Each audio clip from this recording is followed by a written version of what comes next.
पांचों पांडवों में सबसे ज्यादा प्यार कौन करता था द्रौपदी से?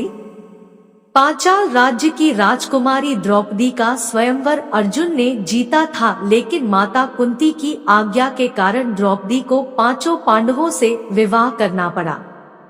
एक नियम के अनुसार द्रौपदी हर भाई के साथ कुछ समय तक रहती थी। जब एक भाई द्रौपदी के कक्ष में होता था तो अपने जूते को कक्ष के बाहर छोड़ देता था ताकि अन्य भाई द्रौपद के कक्ष में प्रवेश नहीं करें। एक बार जब युधिष्ठिर द्रौपदी के कक्ष में थे तब गलती से अर्जुन कक्ष में पहुंच गए, क्योंकि बाहर रखा जूता कुत्ता लेकर चला गया था। अर्जुन को इसका दंड मिला और उसे वन जाना पड़ा। अर्जुन को वन जाने से द्रौपदी को बहुत कष्ट हुआ था, लेकिन द्रौपदी के सबसे बड़े प्रेमी अर्जुन नहीं थे। कुछ घटनाएं ऐसी हैं जिनसे ऐसा पता चलता है कि द्रौपदी का सबसे बड़ा प्रेमी कोई था तो वह थे भीम। तब भीम सहन नहीं कर पाए द्रौपदी का कष्ट। महाभारत में एक घटना का उल्लेख मिलता है कि दुर्योधन ने एक चाल चली जिसमें युधिष्ठिर को जुआ खेलने के लिए बुलाया गया।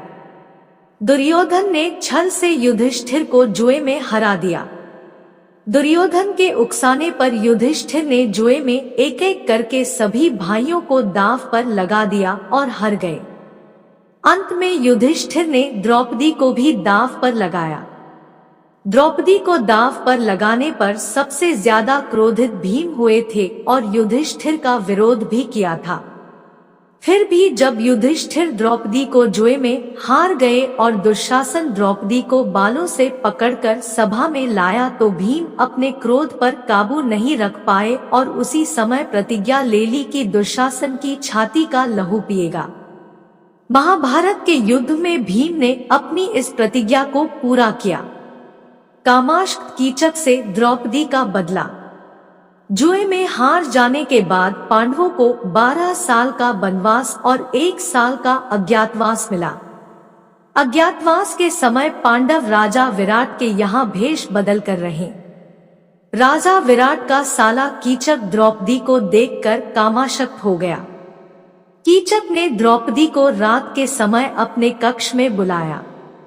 यह बात जब द्रौपदी ने भीम को बताई तो भीम ने कीचक को मृत्युदंड देने का प्रण किया और रात के समय द्रौपदी की खुद कीचक के कमरे में पहुंच गए। द्रौपदी समझकर जैसे ही कीचक ने भीम को हाथ लगाया, भीम ने कीचक को उठाकर पटक दिया। इसके बाद दोनों के बीच युद्ध होने लगा और भीम ने कीचक का वध कर दिया। दुर्योधन से लिया द्रौपदी के उस अपमान का बदला। भीम द्रौपदी से इतना प्रेम करते थे कि उन्हें द्रौपदी का जरा भी अपमान पसंद नहीं था। द्युत क्रीड़ा के समय जब जुए में युधिष्ठिर अपना सब कुछ हार चुके थे और द्रौपदी को दुशासन ने भरी सभा खींचकर लाने की हिम्मत की थी, उस समय भीम क्रोध से आग बबूला हो रहे थे। ऐसे समय में दुर्योधन ने अपनी जंघा पिटकर द्रौपदी को अपनी जंघा पर बैठने के लिए कहा था। भीम से द्रौपदी का यह अपमान सहन नहीं हुआ और इन्होंने दुर्योधन को ललकारते हुए कहा कि युद्ध में मैं तुम्हारी जंघा तोड़कर द्रौपदी के अपमान का बदला लूंगा। महाभारत युद्ध के अंतिम चरण में जब भीम और दुर्योधन का युद्ध हुआ तब भीम ने द्रौपदी के अपना का बदला ले लिया। द्रौपदी की मुश्किल को दूर किया भीम ने। भीम के प्रेम की दास्तान में चौथी घटना उस समय की है जब पांडव अपना राजपाट परीक्षित को सौंपकर स्वर्ग के लिए चले।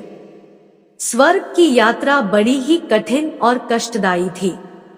इस यात्रा में भीम ने द्रौपदी का पूरा ध्यान रखा। यात्रा के दौरान जब पांडव बद्रीनाथ पहुँचे और वहां से आगे बढ़े तो सरस्वती नदी के उद्गम स्थल पर नदी को पार करना द्रौपदी के लिए कठिन हो गया। ऐसे समय में भीम ने एक बड़ा सा चट्टान उठाकर नदी के बीच में डाल दिया। द्रौपदी इस चट्टान पर चढ़कर सरस्वती नदी पार कर गई। यह चट्टान आज भी माणा गांव में सरस्वती नदी के उद्गम पर दिखता है। इसे भीम पुल कहा जाता है। तब द्रौपदी ने कहा, अगले जन्म में फिर भीम की पत्नी बनना चाहूंगी। स्वर्ग यात्रा के लिए जब पांडव बद्रीनाथ से आगे बढ़े तो हिमालय के बर्फीले क्षेत्र में एक एक कदम आगे बढ़ाना कठिन हो गया।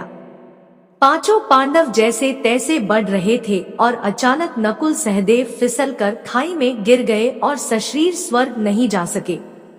जब भीम, अर्जुन, युधिष्ठिर और द्रौपदी बच रह गई तब द्रौपदी भीम का सहारा लेकर चलने लगी, लेकिन द्रौपदी भी ज्यादा दूर नहीं चल पाई और वह भी गिरने लगी। ऐसे समय भीम ने द्रौपदी को संभाला।